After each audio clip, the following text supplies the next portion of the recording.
Saya Nur Insyirah binti Muhammad Zuhairi, wartawan cilik anda pada hari ini.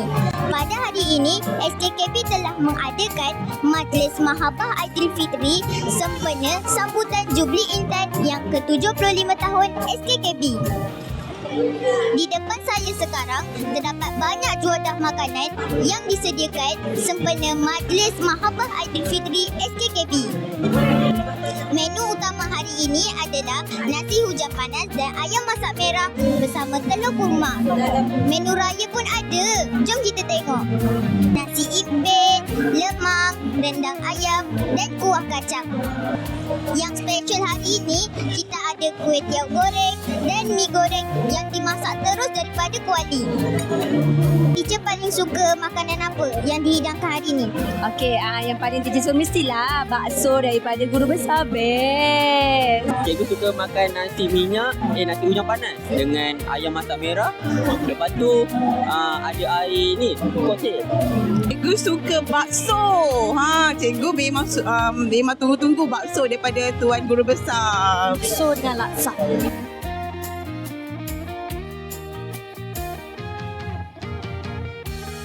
Hari ini sangat meriah, makanan sangat sedap. Alhamdulillah semua hari ini berjalan lancar dan alhamdulillah syukur. Okey, alhamdulillah untuk majlis hari ini sangat meriah. Sangat tamu pun ramai yang datang. Layanan daripada guru-guru sekolah sini semuanya bagus sekali. Menu-menu pun banyak, pelbagai sedap, semuanya terlazat. Memang meriah, tempatnya cantik, hebat. Cikgu-cikgunya ramah mesra, guru besarnya sangat baik kan. Dan makanan kat sini jangan cerita lah. Cikgu terkenyang hari ni. Terima kasih banyak, harap jumpa lagi. Terima kasih banyak-banyak. Selamat Hari Raya untuk warga SK Kebun Baharu. Terima kasih semua. Selamat Hari Raya. Maaf zahir batin kepada semua warga SK Kebun Baru. Selamat Hari Raya, maaf zahir batin. Selamat Hari Raya Aidilfitri buat warga SKKB. Saya nak ucapkan selamat Hari Raya untuk semua warga SK Kebun Baru. Happy, enjoy. Kami dari SK Sarjana Putra mengucapkan selamat Hari Raya, maaf zahir dan batin.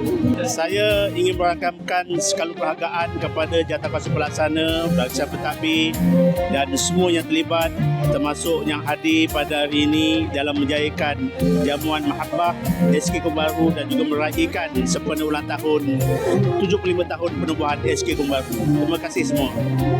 Sekian sahaja daripada saya. Kita jumpa lagi di episod yang akan datang. Jangan lupa share, follow dan subscribe akaun SKKB. Bye! Selamat Hari Raya Aidilfitri. Maaf zahir batin.